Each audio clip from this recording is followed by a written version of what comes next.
కీర్తన భక్తుడైనటువంటి దావీదు ఆయన చెప్తూ ఉన్నటువంటి కొన్ని మాటలు, ఆయన పాడినటువంటి పాటలు మనకి ఇక్కడ కనబడతా ఉన్నాయి. ఈ వాక్యంలో భక్తుడైనటువంటి దావీదు ఒక అద్భుతమైన సంగతిని అయితే తెలియపరిచాడు. ఏంటి ఆ మాట అంటే, యెహోవా నా బలమా నేను నిన్ను ప్రేమించుచున్నాను అని అన్నాడు. ప్రియులారా, ఇక్కడ మనం కూడా ఒక విషయాన్ని గమనించాలి. మరి ఇక్కడ కూర్చున్న మనము దేవుణ్ణి ప్రేమించుచున్నామా?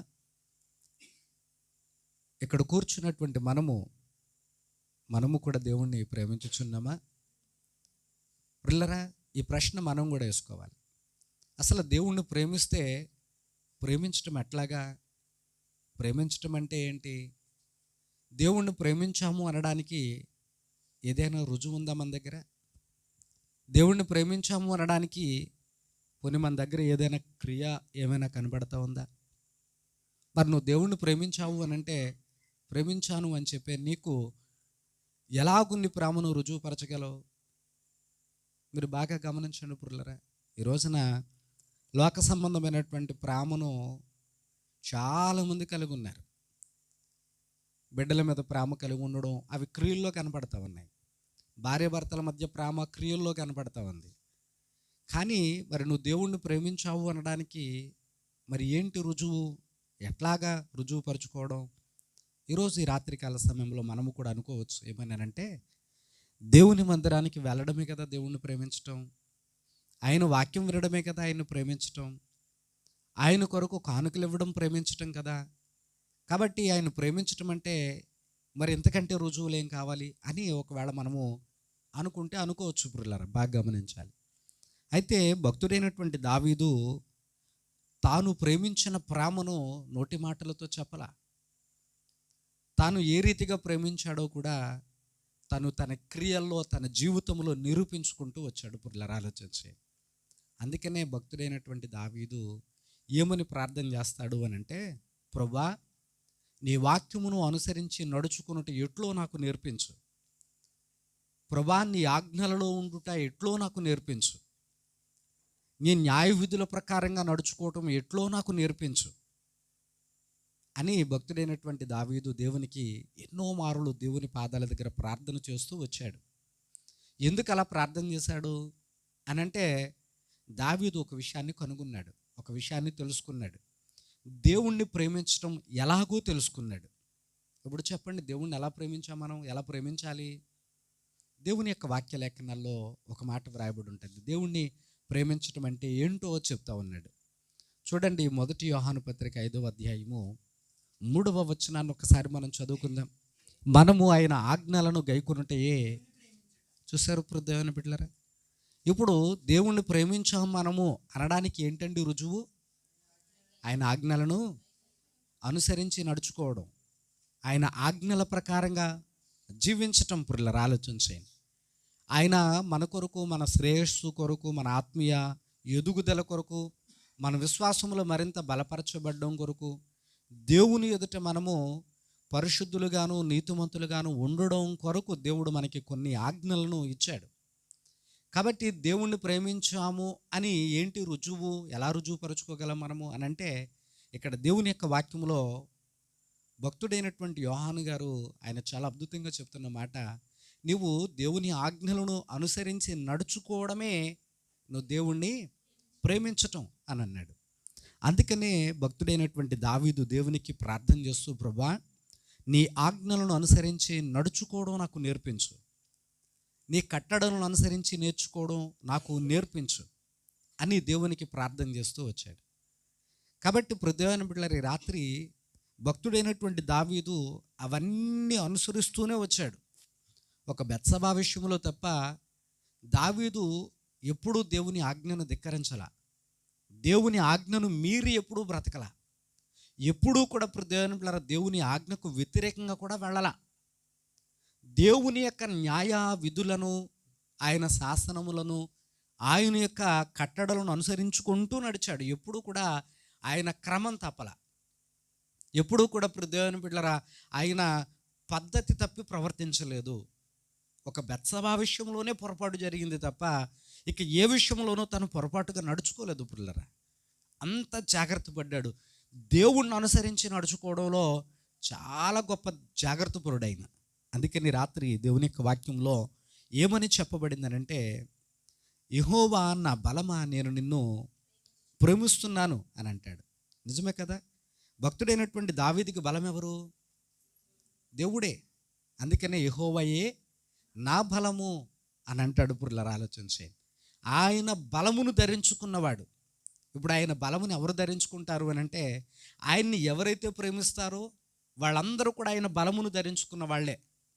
ఆయన్ని ప్రేమించటము అని అంటే చెప్పండి, ఆయన్ని ప్రేమించటం అంటే ఏంటి? ఆయన ఆజ్ఞలను గైకొనడం.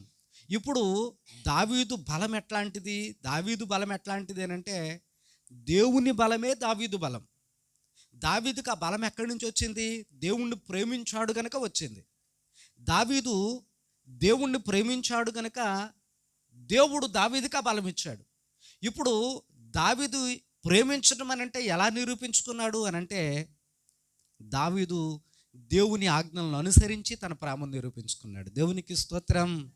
గట్టిగా చెప్దాం హల్లెలూయా. కాబట్టి రాత్రికాల సమయంలో దేవుని బిడ్డలరా, దేవుణ్ణి ప్రేమించిన వారందరూ కూడా నిశ్చయముగా బలవంతులు అవుతారు. చూడండి, దావీదు తనకి ఏ రాజ్యము లేదు, తనకి సపోర్టర్స్ ఎవరూ లేరు, తన వెనకాల నిలబడే వాళ్ళు ఎవరూ లేరు, తనకు తోడుగా నిలబడే వాళ్ళు ఎవరూ లేరు. నిజంగా తనకి సపోర్ట్ చేసేవాళ్లే ఉంటే గనక, దావీదు ఒక్కడే గొలియాతు దగ్గరికి వెళ్ళేటప్పుడు అంతమంది అన్నదమ్ములు ఉండి కూడా వెనకాల ఒక్కళ్ళు కూడా వెళ్ళలేదు. వెళ్ళారండి? అమ్మ వెళ్ళలా, నాన్న వెళ్ళలా. ఆయనకు ముందు చూడండి ఇప్పుడు దేవుని అన్నలు ఉన్నారు, వాళ్ళెవరూ కూడా అరే తమ్ముడు నువ్వు ఒక్కడవే గొలియాతు దగ్గరికి వెళుతున్నావు, రాడు చాలా బలవంతుడని మేము దాక్కున్నాం, మా బలం సరిపోక నువ్వు ఒక్కడవే వెళుతున్నావు, మేము నీకు సపోర్టుగా వస్తాం, సరే నడు అని ఒక్కడు కూడా దావీదుకి సపోర్టుగా నిలబడలా. కాబట్టి దావీదు ఇక్కడ ఆలోచన చేస్తే ఎంతమంది కుటుంబం ఉన్నా దావీదు ఒంటరివాడని అర్థం అక్కడ. కాబట్టి దావీదు మనుషుల బలాన్ని ధరించుకోలేదు, దేవుని బలాన్ని ధరించుకున్నాడు. హల్లెలూయా. దేవుని బలాన్ని ధరించుకున్నాడు గనుకనే పురులరా దావీదు ఆయన చెప్పగలుగుతున్నాడు, యెహోవా నా బలము అని చెప్పగలుగుతున్నాడు. పురులరా బాగా గమనించాలి. ఇప్పుడు దేవుణ్ణి ప్రేమించాడు. దేవుణ్ణి ప్రేమించినంత మాత్రాన మనుషులకు కష్టాలు, సమస్యలు, ఇరుకులు, ఇబ్బందులు రావని కాదు. భక్తుడైనటువంటి దావీదు దేవుని ఎంత ప్రేమించాడో, గొప్పగా ప్రేమించాడు. దావీదు ఎప్పుడూ కూడా దేవునికి విరోధంగా ఏం ప్రవర్తించలేదు. దావీదు ఎప్పుడూ కూడా బెత్షెబా విషయంలో తప్ప మరొక ఇతర పొరపాట్లు కూడా ఏమీ చేయలేదు. అయినా భక్తుడైనటువంటి దావీదు ఒక ప్రార్థన చేస్తాడు. ఏమని అనంటే చూడండి వాక్యంలో ఏమని వ్రాయబడిందో. 18వ కీర్తనలోనే 6వ చరణాన్ని ఒకసారి మనం చదువుకుంటే, నా శ్రమలో నేను యెహోవాకు మొర్రపెట్టి తిని నా దేవునికి ప్రార్థన చేసి తిని అని అంటాడు. చూడండి పురులరా, ఇక్కడ విషయాన్ని మనం బాగా గమనిస్తే దావీదు తనకు వచ్చినటువంటి శ్రమను బట్టి దేవునికి ప్రార్థన చేయటం మొదలుపెట్టాడు. దేవుణ్ణి అడుగుతున్నాడు, ప్రభా నాకు ఇలాంటి కష్టం వచ్చింది, ఇలాంటి బాధ వచ్చింది, ఇలాంటి పరిస్థితి కలిగింది, నాకు ఇలాంటి శోధన కలిగింది గనుక ఈ శోధనల నుండి, ఈ కష్టాల నుండి నాకు సహాయం చేయి, విడిపించి అని దేవునికి ప్రార్థన చేస్తూ ఉన్నాడు. ప్రియులారా బాగా గమనించాలి, ప్రతి మనిషి కూడా తన జీవితంలో తనకు వచ్చిన కష్టాన్ని బట్టి ఆ బాధ ఎవరికైనా చెప్పుకోవాలని అనుకుంటారు కదండి, అవునా కదా? అవును. ఏమంటాం మన భాషలో అయితే, ఎవరికైనా బాధ చెప్పి నా బాధను ఎల్లమారుచుకోవాలని ఏదో అనుకుంటాం అని అంటాం కదా. అట్లాగున దావీదు తన జీవితంలోనూ కూడా 1-2 కాదు అనేకమైనటువంటి కష్టాలు అనుభవించాడు. నిజానికి చెప్పాలి అనంటే తన సొంత కుటుంబ సభ్యులే శత్రువులుగా కూడా మారిపోయారు. భార్యతో సహా అందరూ శత్రువులుగా మారిపోయారు. అయితే అలాంటి భయానకమైనటువంటి పరిస్థితుల మధ్య కూడా భక్తుడైనటువంటి దావీదు తన బాధను మనుషులతో చెప్పుకోవాలని ఎప్పుడూ అనుకోలేదు. పురులరా, భక్తుడైనటువంటి దావీదు మనుషులతో కూడా ఎప్పుడు నా బాధన వాళ్ళతో చెప్పుకుందాం, వీళ్ళతో చెప్పుకుందాం, వాళ్ళు నా ప్రాణ స్నేహితులు, లేదా వీళ్ళు నాకు కావలసినటువంటి రక్త సంబంధులు, వాళ్ళైతే నాకు బాగా నమ్మకమైనటువంటి వాళ్ళు, వాళ్ళతో చెప్పుకుంటే కాస్తంత బాధ అన్నా తీరుతుంది అని చెప్పి దావీదు ఎప్పుడు ఆ రీతిగా ఆలోచన చేయలేదు. అసలు ఎందుకు అలాగ ఆలోచన చేయలేదు అని అంటే ఆయన ఒక మాట చెప్తాడు. చూడండి ఏమని వ్రాయబడిందనంటే 14వ కీర్తన 6వ చరణాన్ని ఒకసారి మనం చదువుకుందాం. బాధపడు వారి ఆలోచనను చూసారా, మీరు తృణీకరిస్తారు. మనుషులు ఏం చేస్తారండి? ఇప్పుడు మనం బాధపడతా ఉన్నాం, మనం బాధపడుతున్నాం కాబట్టి గొప్పని ఎవరి దగ్గరికైనా వెళ్ళి కాసేపు కూర్చుని ఇలా ఉంది నా బాధ అని, నా కడుపులో ఉన్న బాధ నీకు చెప్పుకోవాలని వచ్చాను అని అన్నామనుకోండి, వాళ్ళు ఏం చేస్తారంట? తృణీకరిస్తారంట. ఏమంటారు? ఒకవేళ చెప్తే బాధ ఒకవేళ చెప్పామనుకోండి, కాసేపు వింటారు, కాసేపు బాగానే వింటారు బాధ అంతా కూడా. బాధ అంతా కాసేపు విన్న తర్వాత ఆ తర్వాత వాళ్ళు అంటారు ఇంకాసేపు దీనికి కష్టాలు కన్నీళ్ళు తప్ప ఇంకేముండవు. అత్తమాను మా ఇంటికి వచ్చి దాని బాధ అదే చెప్తూ ఉంటుంది. అది ఎక్కడ ఆ బాధలన్నీ వచ్చుకుని మా ఇంటికి వస్తూ ఉంటుంది. దాని బాధలు ఎక్కడంటూ పోతాయో మాకు అన్నట్టుగా ఫీల్ అయ్యేటువంటి వాళ్ళు కూడా చాలామంది ఉంటారు బైబిల్లో. దేవుడు చెప్తున్నాడు అందుకనే భక్తుడైనటువంటి ఈ కీర్తనకారుడి ద్వారా ఏమని అనంటే, మనుషుల బాధను మీరు ఎంతసేపు వినగలరు? ఏదైనా కాసేపు వినగలుగుతారు, తర్వాత వాళ్ళ బాధ మనకు బోరు కొట్టేస్తుంది, విసుగు వచ్చేస్తుంది, చిరాకు వచ్చేస్తుంది. రేపు కూడా వచ్చి మరలా ఇంకో బాధ అట్టుకుని రేపు కూడా వచ్చి మన దగ్గర చెప్పడం మొదలెట్టారు అనుకోండి, ఇంక అత్తమానం దీనికి బాధలు తప్ప ఇంకేం కనపట్లేదు, ఏడు మొఖం వేసుకుని వస్తుంది అని మళ్ళా మనం తిట్టుకుంటూ ఉంటాం. పుల్లారా, నిజంగా చెప్పాలి అని అంటే మన మనసులో ఉండేటువంటి బాధ ఇతరులకి అది అపహాస్యంగానో హేళనగానో నవ్వులాటగానో ఉంటుందండి. నిజానికి చెప్పాలనంటే చెప్పుకునే అంత మాత్రాన మన బాధ మనుషులు ఆర్చలేరు, తీర్చలేరు కూడా. అయినా ఇక్కడ మనము ఏదైనా బాధ వస్తే ఎవరి వైపు చూస్తామంటే మనుషుల వైపే చూస్తాం. కాబట్టి ఈ రాత్రి మన అనుభవం మారాలి, మన ఆలోచన విధానం మారాలి, మన తీరు మారాలి. పిల్లల వాక్యంలో దేవుడు ఏమంటాడు భక్తుడు ద్వారా అని అంటే, ఏ మనుషుడు నమ్మదగిన వాడు లేడు. ఇక్కడ బైబిల్ గ్రంథంలో దేవుడు చెప్తున్న మాట ఏంటంటే, భూమి మీద ఏ మనుషుడు నమ్మదగిన వాడు లేడు.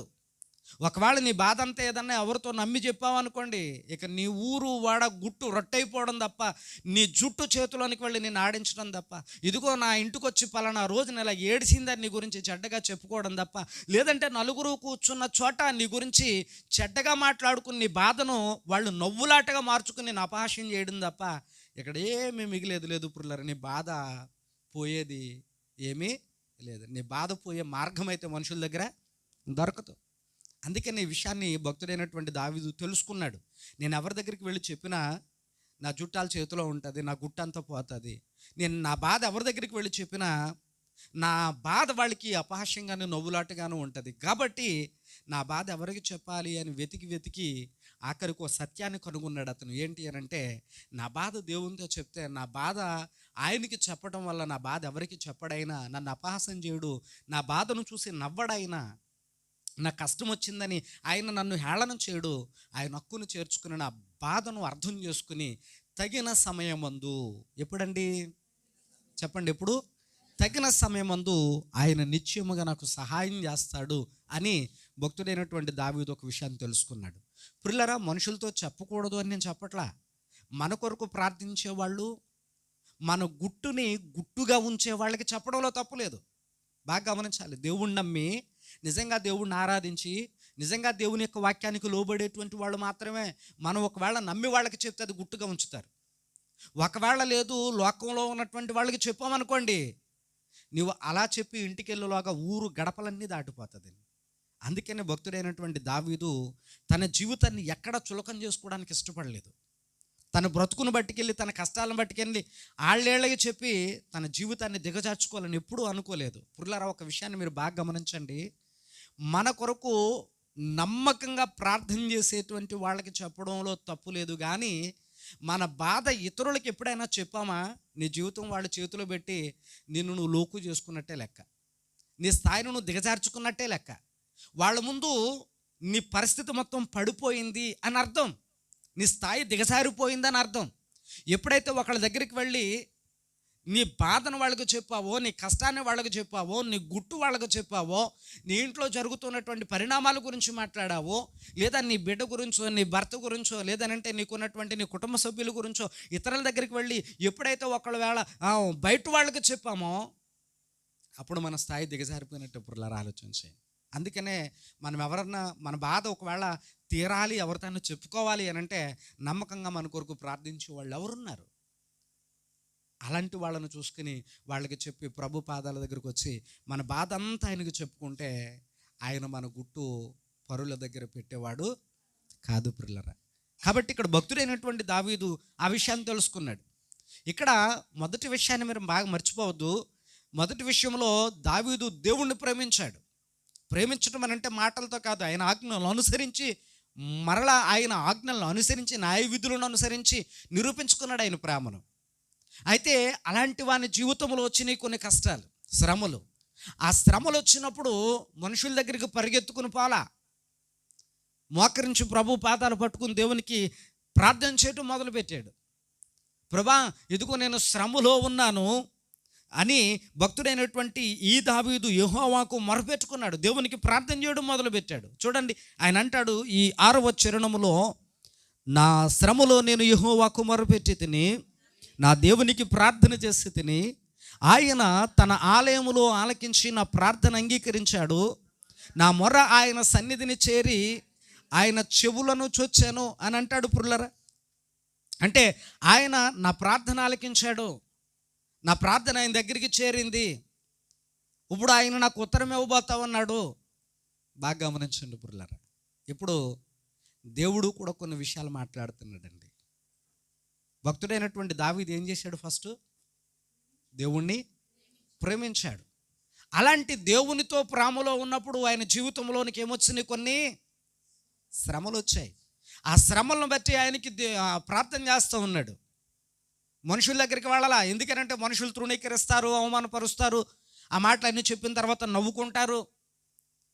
రోజు మన బాధ ఎవడంటాడు చెప్పండి అమ్మ? రోజు ఎవడంటాడని మన బాధ ఎవడికి కావాలో అసలు చెప్పండి. ఒకవేళ చెప్తే అయ్యో అలాగనమ్మా, అలాగమ్మా, అలాగమ్మా అంటారు. నీ ముందు సానుభూతి విధమైనటువంటి అనుమానాలు లేవు. లోకం తీరు అలా ఉంది, నీకు కూడా తెలుసు, బోళ్ళని అనుభవాలు ఉంటాయి మనకి. కాబట్టి ఇక్కడ భక్తుడైనటువంటి దావీదు అలాగున చేయక దేవుని దగ్గరికి వెళ్ళి ప్రార్థన చేశాడు. ప్రార్థన చేస్తే దేవుడు కూడా ఏమంటాడో తెలుసండి. చూడండి, కొన్ని విషయాలు మనం చదువుకుందాం ఈ రాత్రికాల సమయంలో. బైబిల్ గ్రంథంలో భక్తుడైనటువంటి కీర్తనకారుడు పురులరా ఒక మాట చెప్తా ఉన్నాడు. ఇక్కడ 91వ కీర్తనలోకి మనం వచ్చినప్పుడు 91వ కీర్తన 14వ చరణంలో ఇప్పుడు చెప్తున్నాడు. చూడండి, ఇది మోషే చెప్తున్నాడు. ఏమంటాడు అని అంటే, అతడు నన్ను ప్రేమించుచున్నాడు గనుక నేను అతనిని తప్పించదను, అతడు నా నామము నెరిగిన వాడు గనుక నేను అతనిని గనపరచెదను, అతడు నాకు మొర్ర పెట్టగా నేను అతనికి ఉత్తరమిచ్చేదను, శ్రమలో నేను అతనికి తోడై ఉండేదను, అతనిని విడిపించి గొప్ప చేసేదను, దీర్ఘాయువు చేత అతన్ని తృప్తిపరచేదను, నా రక్షణ అతనికి చూపించేదను. ఎంత అద్భుతమైనటువంటి సాక్ష్యమో చూడండి హృదయాన్ని బిడ్డలారా. ఇక్కడ దేవుడు కూడా మాట్లాడుతూ ఉన్నాడు తన భక్తుడు ద్వారా. ఏమని దేవుడు మాట్లాడుతూ ఉన్నాడు అని అంటే, చూడండి, దేవా నేను నిన్ను ప్రేమించుచున్నాను కాబట్టి నా శ్రమలో నీవు నాకు తోడేయండి, నా శ్రమలన్నిటి నుండి విడిపించు ప్రభా అని అంటే, ఇక్కడ దేవుడు కూడా అంటాడు, అతడు నన్ను ప్రేమించుచు ఉన్నాడు గనుక నేను అతని ప్రార్థన వింటాను, నేను అతని ప్రార్థన నేను విని శ్రమలు వచ్చినప్పుడు ఏం చేస్తాడట దేవుడు? చూడండి, తోడుగా నిలబెడతాడట. దేవునికి స్తోత్రం. బాగా గమనిద్దాము. ఇక్కడ ఒక విషయాన్ని ఆలోచన చేస్తే, దేవుడు మొట్టమొదటిగా దేవుణ్ణి ప్రేమించిన వారి యొక్క జీవితంలోనికి శ్రమలు వచ్చినప్పుడట దేవునికి ప్రార్థన చేస్తే ఫస్ట్ దేవుడు చేసేటువంటి పని ఏంటంటే మనకు తోడుగా నిలబడడానికి వస్తాడంట ఆయన. హల్లెలూయా, హల్లెలూయా.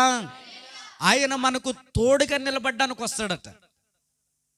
బాగా గమనించాలి.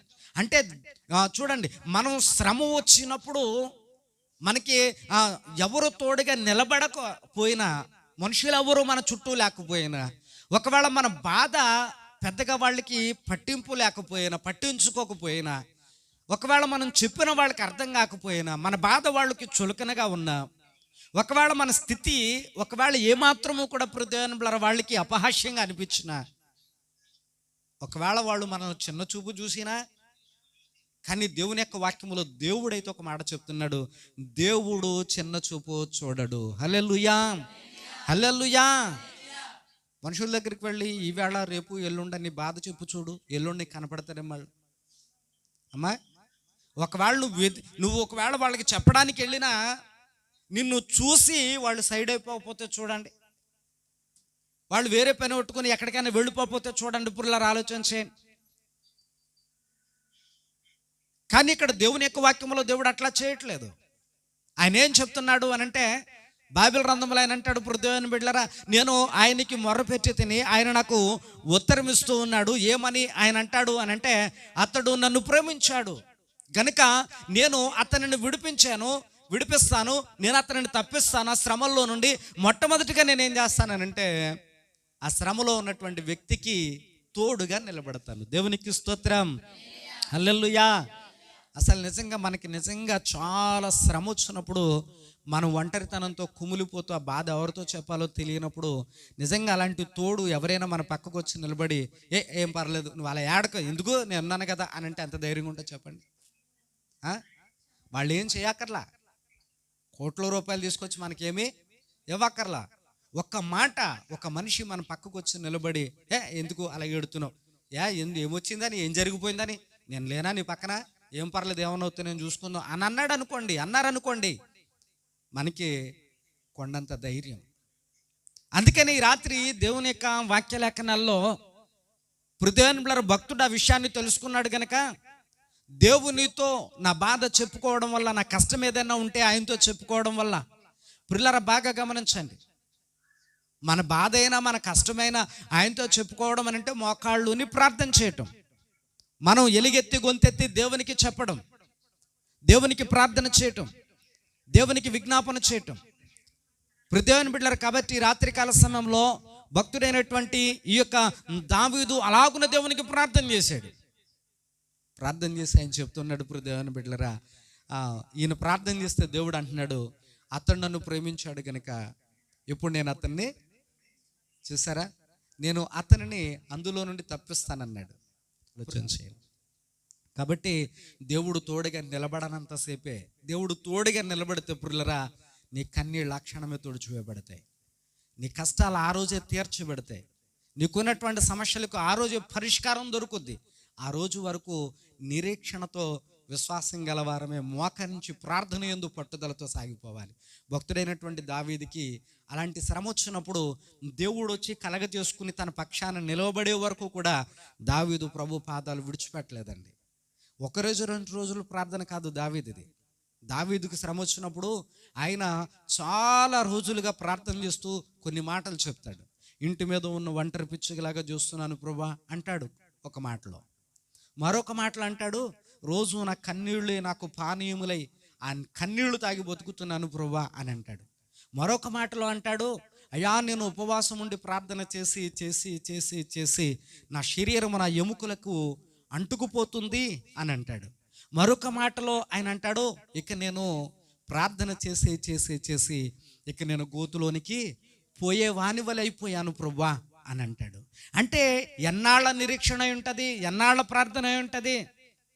అందుకని భక్తుడైనటువంటి దావీదు ఏమంటాడు అనంటే, ప్రియులారా, ప్రభువా ఈ శ్రమ పోయేంత వరకు నేను నీకు ప్రార్థన చేస్తూనే ఉంటాను అని దేవునికి విజ్ఞాపన చేస్తూ ఉన్నాడు. ప్రియులారా, ఈ రోజున దేవునికి ప్రార్థన చేస్తూ ఒక రోజుతో శ్రమ తీరిపోతుంది అని వేళ ప్రార్థన చేస్తూ ఊరుకుంటే అది ప్రార్థన, నిరీక్షణ, విశ్వాసం అవ్వదండి. అవుతుందా అమ్మా చెప్పండి, అవుతుందా? అవ్వదు. బాగా గమనించండి. కాబట్టి ఈ రాత్రి దేవుని యొక్క వాక్యంలో దేవుడు అందుకనే ఏమని చెప్తున్నాడు అనంటే, ప్రియులారా, భక్తుడైనటువంటి దావీదు దేవుణ్ణి ప్రేమించాడట. కాబట్టి ఆయనకి శ్రమ వచ్చినప్పుడు దేవుడు అంటున్నాడు, అతను నన్ను ప్రేమించాడు కనుక అతను శ్రమ వచ్చింది. ఇప్పుడు ఆ శ్రమలో నేను మొట్టమొదటిగా ఆయన తోడుకి నిలబడతాను తోడుగా. ఆ తర్వాత ఏం చేస్తానంటే, చూడండి, మనం ఇందాక చదువుకున్నాము, శ్రమలో నేను అతనికి తోడై ఉంటాను, అంత మాత్రమే కాదు అతన్ని విడిపించేస్తాను, ఇప్పుడు అతన్ని గొప్ప చేస్తాను అన్నాడు. దేవునికి స్తోత్రం. గట్టిగా చెప్దాం హల్లెలూయా. కీడు వెనక మేలు అంటే ఒకవేళ ఇదేనేమో. శ్రమ వచ్చింది కాబట్టి శ్రమ దినమున కృంగిపోవద్దు, కృంగిపోతే చేతగాని వాళ్ళం అయిపోతాం. శ్రమ వచ్చింది, భక్తుడైనటువంటి దావీదు జీవితంలో శ్రమ వచ్చింది, కృంగిపోలా. శ్రమ పోయేంత వరకు, దేవుడు వచ్చి సహాయము చేసేంత వరకు, దావీదు పక్షాన దేవుడు నిలబడేంత వరకు దావీదు దేవుని పాదాలు పట్టి విడిచిపెట్టలా మొరపెడుతూనే ఉన్నాడు, ప్రార్థన చేస్తూనే ఉన్నాడు, దేవునికి విజ్ఞాపన చేస్తూనే ఉన్నాడు. బుర్రల ఆలోచించి నా జీవితంలో కూడా అలాంటి అనుభవాలు ఉంటాయి. శ్రమ వచ్చినప్పుడు వెంటనే కృంగిపోయి బాధపడిపోయి, ఏమండి, ఏడిపించే వాళ్ళు ఉంటారు, బాధ పెట్టే వాళ్ళు ఉంటారు, ఏమండి, నిందలు వేసేవాళ్ళు ఉంటారు, అవమానపరిచే వాళ్ళు ఉంటారు, అడుగడుగున పరిచర్యలో లేదా మన యొక్క సేవా జీవితంలో మన బ్రతుకులో అడ్డు తగిలే వాళ్ళు కూడా ఉంటారు. అయినా కానీ దేవుని యొక్క వాక్యం ఏం చెప్తుందనంటే, సహించి ఓర్పు సహనముతో హృదయాన్ని బిడ్డలరా మనము కనుక నిరీక్షణతో ప్రార్థనాపూర్వకంగా సాగిపోతేనట ఒక దినమందు దేవుడి సమస్యలన్నిటికీ పరిష్కారం ఇచ్చేస్తాడట. దావీదు జీవితంలోనూ కూడా అలాంటి ఎన్నో ఎదురైతే వచ్చాయి. అయినా కానీ దావీదు అక్కడ కురుంగిపోయి సతికిలు పడిపోలా. శ్రమ వచ్చినప్పుడు సతికిలు పడిపోతే నీ పని అయిపోయినట్టే ఇంకా. కానీ దావీదు చెప్తున్నాడు ఈ రాత్రికాల సమయంలో, ప్రియులారా, నేను దేవుణ్ణి ప్రేమించాను, నా జీవితంలో శ్రమలు వచ్చాయి, మనుషుల దగ్గరికి చెప్పుకోవడానికి వెళదాం అనుకుంటే వాళ్ళేమో నన్ను తృణీకరించారు, నా బాధనంతా కూడా హేళన చేస్తూ ఉన్నారు, అవమానపరుస్తున్నారు, నా బాధలు వాళ్ళకి అపాస్యంగా కనబడుతున్నాయి, నా బాధలన్నీ వాళ్ళకు నవ్వులాట అయిపోయాయి. కాబట్టి నేను మనుషులతో చెప్పుకోకూడదు, నా దేవునితో చెప్పుకుంటే నా బ్రతుకును చూసి దేవుడు నవ్వేవాడు కాదు, నా కష్టాన్ని చూసి ఆయన హేళన చేసేవాడు కాదు, నాకు వచ్చిన సమస్యను బట్టి ఆయన అపహాస్యం చేయడు. కాబట్టి నా దేవునితో చెప్పుకున్నట్టు కంటే మరొక గొప్ప మార్గము లేదని కనుగొని ఈ రాత్రి ఆ మార్గం గురించి మనకు బోధిస్తున్నాడు. దేవునికి స్తోత్రం. గట్టిగా చెప్దాం హల్లెలూయా. మీకు అర్థమవుతున్నాయండి మాటలు? కాబట్టి శ్రమ వచ్చినప్పుడు కానీ కష్టం వచ్చినప్పుడు కానీ మనం చూడాల్సింది మనుషుల వైపు కానే కాదు. ప్రార్థించే వాళ్ళకి ఒకవేళ చెప్పినా నువ్వు పట్టుకోవాల్సినవి మాత్రం ప్రభు పాదాలే. అలాగూ ప్రభు పాదాలు పట్టుకున్నాడు. అప్పుడు దేవుడు మాట్లాడుతూ, అతడు నన్ను ప్రేమించాడు. చూసారా, ఇప్పుడు ఈ ప్రేమ ఎవరికి కనపడింది అమ్మా? ఎవరికి కనపడింది? దేవునికి కనపడింది. నువ్వు ఆజ్ఞల ప్రకారంగా నువ్వు జీవించుకుంటూ వెళితే అదే దేవుడు ప్రేమ అని అన్నాడు. ఆ ప్రేమను బట్టి ప్రియులరా, ఆ ప్రేమను బట్టి దేవుడట ఆకాశం ముందుండి చూస్తూ ఉన్నాడు. ఈయన చూసి అంటున్నాడు, అతడు నన్ను ప్రేమించాడు. నన్ను ప్రేమించాడు. ఎలా ప్రేమించాడు? ఆజ్ఞలను అనుసరించి నడుచుకున్నాడు గనుక నేను అతనిని తప్పించదను, నేను అతనిని విడిపించదను. ఇప్పుడు ఆయన ఏం చేస్తాడట? గొప్ప కూడా చేస్తాను అని అన్నాడు. చూసారా ఇప్పుడు దేవుని బిడ్డలారా, రాత్రికాల సమయంలో దేవుడు ఎంత బాగా చెప్పాడో. శ్రమ వచ్చింది, శ్రమల్లో దేవుని బిడ్డలారా మనం కనుక దేవుణ్ణి ప్రేమించి మన బాధ అంతా ఆయనకి చెప్పుకుంటే ఆ శ్రమలు మనల్ని ఏం చేస్తాయి తెలుసండి? గొప్పతనంలోనికి నడిపిస్తాయి. హల్లెలూయా. ఎక్కడికి నడిపిస్తాయండి? గొప్పతనంలోనికి నడిపిస్తాయి. దావీదు అనేకమైనటువంటి శ్రమలు గుండా ప్రయాణించే గొప్పవాడైపోయాడు. రాత్రికాల సమయంలో మనకు వచ్చినటువంటి శ్రమలు మనల్ని గొప్పవాళ్ళని చేయడం కోసమే. మీరు బాగా గమనించండి. యోసేపుకు వచ్చినటువంటి శ్రమలు యోసేపును గొప్పవాడిని చేయడం కోసమే. బాగా గమనించండి. షద్రక్ మేషక్ అబేద్నెగోలు వచ్చినటువంటి ఆ భయానకమైనటువంటి శ్రమ సామాన్యమైనది అది అమ్మా? చెప్పండి, సామాన్యమైన శ్రమ అది. మనుషులందరూ చూస్తుండగా తీసుకెళ్ళి అగ్నిగుండంలో వేసేయటం ఏంటండి? ఇంతకు మించినటువంటి ఘోరమైనటువంటి అసలు శ్రమ ఇంకోటి ఏమన్నా ఉంటుందా? మనుషులు చూస్తూ ఉంటుండగానే సజీవంగా దహనం అయిపోతారు అగ్నిగుండంలో పాడేస్తే. రాజుగారు అలా చూస్తారు. రాజుగారు అంటే ఎవరు? గవర్నమెంట్. చెప్పండి, ఎవరైనా గవర్నమెంట్. ఆయన దగ్గర బోళ్ళంతమంది అధికారులు ఉన్నారు. ఆ అధికారులే తీసుకెళ్ళి మంటలో పాడేశారు. ఎంత ఘోరమైనటువంటి శ్రమ అది. అలాంటి భయంకరమైనటువంటి శ్రమలో వాళ్ళు నిలబడ్డారు. ఆ శ్రమే వాళ్ళని గొప్ప చేసింది ప్రియులారా. భక్తుడైనటువంటి ఈ షద్రక్ మేషక్ అబేద్నెగోలు అగ్నిబలాన్ని చల్లార్చడం చూసి, వాళ్ళను రక్షించడానికి 4వ వాడు వాళ్ళకి తోడుగా నిలబడడం చూసి రాజు వెంటనే సింహాసనం నుండి కిందకి దిగేశాడు. గబాబుగా వచ్చేసాడు, సాష్టాంగ నమస్కారం చేస్తున్నాడు. మీ దేవుడు మిమ్మల్ని రక్షించాడని చెప్తున్నాడు. ప్రియులారా, ఆనాడు ఆ శ్రమ వాళ్ళకి వచ్చి ఉండకపోతే వాళ్ళు ఆ దేశంలో అంత గొప్ప గుర్తింపు పొంది ఉండేవారు కాదు. దేవుడు ఎందుకు అంతలాగా నిరీక్షించాడు అనంటే, వీళ్ళ దేవుడు ఎంత గొప్పవాడో లోకానికి తెలియపరచడం కొరకు. దేవుణ్ణి ప్రేమించి ఆయన గనక ఆరాధన చేస్తే వాళ్ళ దేవుడు వాళ్ళని రక్షించటం కొరకు ఎక్కడున్నా వస్తాడు అని రుజువుపరచటం కొరకు ఆనాడు దేవుని బిడ్డలారా షద్రక్ మేషక్ అబేద్నెగోలు దానియేలు వీళ్ళందరూ మన ముందు ఒక రుజువు, ఆధారం. అందుకని రాత్రికాల సమయంలో ఆయన చెప్తున్నాడు, వీళ్ళందరూ కూడా దేవుణ్ణి ప్రేమించారు అంటే ఆజ్ఞలను అనుసరించి నడుచుకున్నారు. మనం కూడా ఈ రాత్రి దేవుణ్ణి ప్రేమించగలిగితే, అంటే ఆయన ఆజ్ఞలను అనుసరించి నడుచుకోగలిగితే పురులరా ఆలోచించే. కానీ ఇక్కడ వాక్యంలో ఒక మాట వ్రాయబడింది చూడండి. దేవుని యొక్క బైబిల్ గ్రంథంలో 1 యోహాను పత్రికలోనికి మనం వద్దాం. దేవుని యొక్క వాక్యములు ఆయన చెప్తున్నాడు. 4వ అధ్యాయము చూడండి ఇప్పుడు దేవుని బిడ్డలారా, 4వ అధ్యాయము 20వ వచనాన్ని ఒకసారి చదువుకుందాం.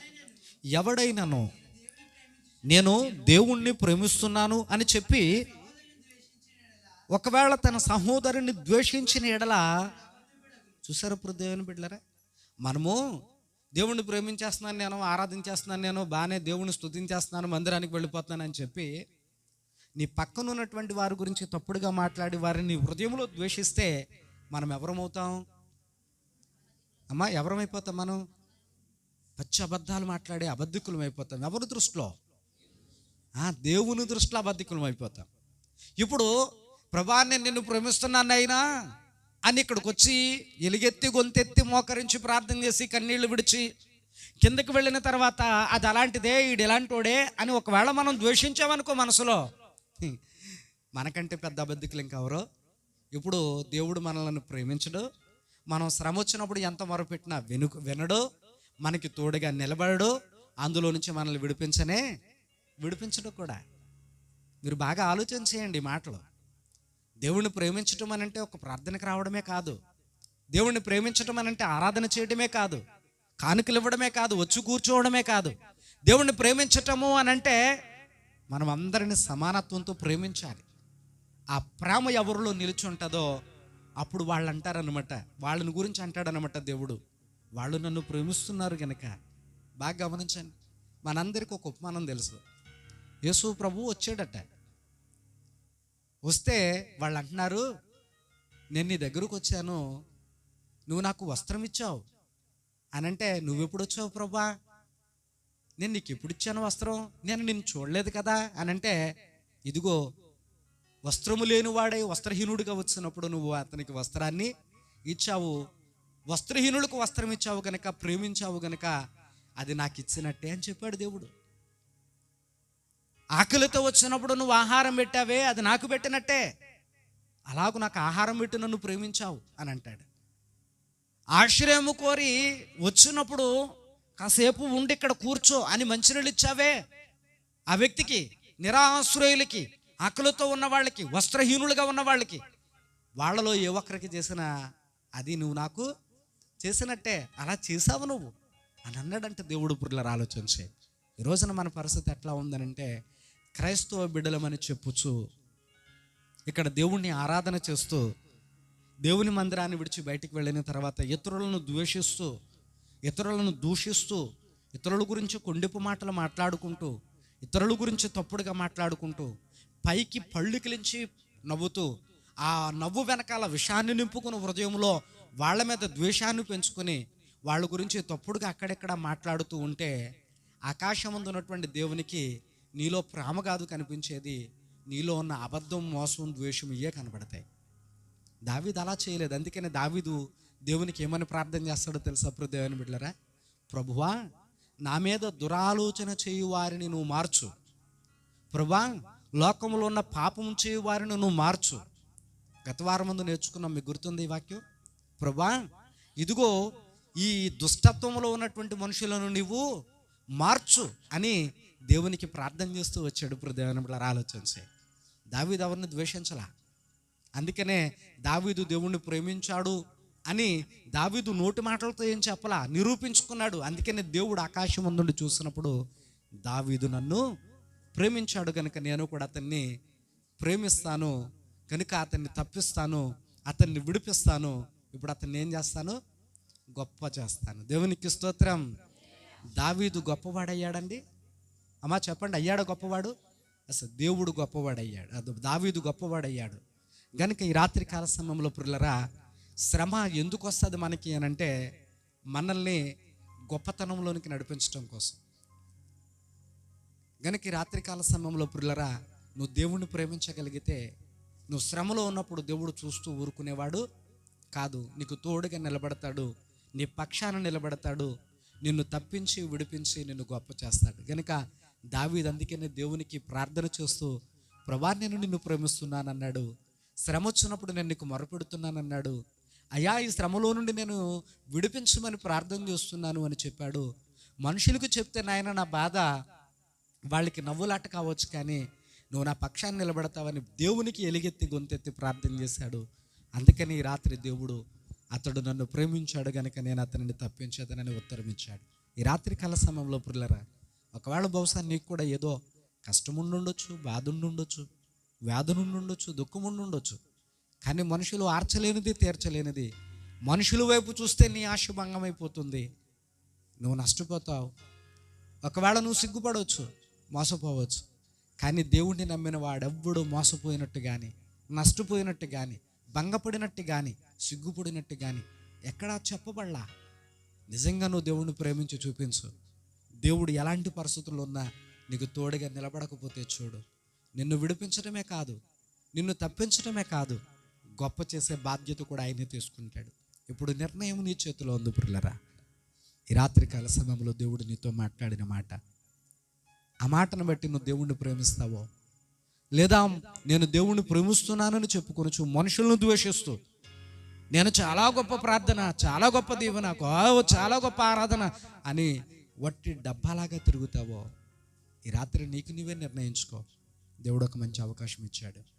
లేదు ప్రభా, నన్ను నేను సరి చేసుకుంటాను, నిన్ను ప్రేమిస్తాను, నీ మాటకు లోబడతాను, నీ ఆజ్ఞల ప్రకారంగా జీవిస్తాను అని అంటావా? రండి, అందరం కలిసి ఆత్మీయంగా ప్రార్థన చేసుకుందాం. దేవుని పాదాల చెంత దేవుణ్ణి అడుగుదాం. ఈ మాట నీకు అర్థమైతే, ఈరోజు చెప్పబడిన ఈ వాక్యము నీ హృదయంలోనికి చేరితే, ఈ రాత్రి కనుక దేవుడు చెప్పబడిన వాక్యాలన్నీ నీ మనసును తాకితే, చెప్పబడిన మాటల్లో నిజముందని నువ్వు గ్రహించగలిగితే, ఇప్పుడు నువ్వు చూసేది మనుషుల వైపు కాదు, అసలు నువ్వు మనుషుల వైపే చూడవే కాదు, నీ దేవుడు గొప్పోడని తెలిసింది రాత్రి. ఆయన్ని ప్రేమించే వాళ్ళందరినీ కూడా ఆయన కూడా ప్రేమిస్తున్నాడని తెలుసుకున్నవి రాత్రి. అంత మాత్రమే కాదు, తనను ప్రేమించిన వారిని శ్రమలో ఉంటే విడిచిపెట్టాడాయన. దావీదుకు తోడుగా నిలబడడానికి వచ్చాడు, తప్పించడానికి వచ్చాడు, విడిపించడానికి వచ్చాడు. ఆ మాత్రం అంతటితో నాగిపోలా ప్రియులారా, కీడు వెనుక మేలుందన్నట్టు దావీదుని హెచ్చిస్తూ వచ్చాడు. ఈ రాత్రి నీకొచ్చినటువంటి శ్రమ ఏదైనా, నీకొచ్చిన కష్టం ఏదైనా, నీకొచ్చిన సమస్య ఏదైనా నేను గొప్ప చేయడం కోసమే అది వచ్చింది. ప్రియులారా, ఆలోచన చేయండి. ఎరుకో గోడలు అడ్డుగా నిలబడ్డాయి. ఎరుకో ప్రజలందరూ అనుకున్నారు, మా గోడలు చాలా బలంగా ఉన్నాయి, శత్రువులు మమ్మల్ని ఏం చేయలేరు అనుకున్నారు. కానీ ఇప్పుడు దేవుని బిడ్డలారా, ఇశ్రాయేలు పక్షాన నిలబడిన వాడు ప్రియులారా లోకంలో ఉన్న వారందరికంటే బలవంతుడు. వాళ్ళకి తెలియదు ఆ విషయం. ఒకరోజు గడిచింది, 2 రోజులు గడిచాయి, 3 రోజులు గడిచాయి, 4 రోజులు, 5 రోజులు, 6 రోజులు గడిచాయి. వాళ్ళు అనుకున్నారు 6 రోజులు గడిచాయి, ఇంకెందుకు నిశ్చింతగా ఉండొచ్చు అనుకున్నారు. ఒక్కసారిగా 7వ దినాన్ని అన్నీ కూలిపోయాయి. ప్రియులారా, దేవుడు తన ప్రజల పక్షాన నిలిచాడు. ఆ రోజు దేవుడు తన ప్రజల పక్షాన నిలబడ్డాడు. ఎదుగు ఆయనే నీ పక్షాన నిలబడితే నీకు విరోధి ఎవడు?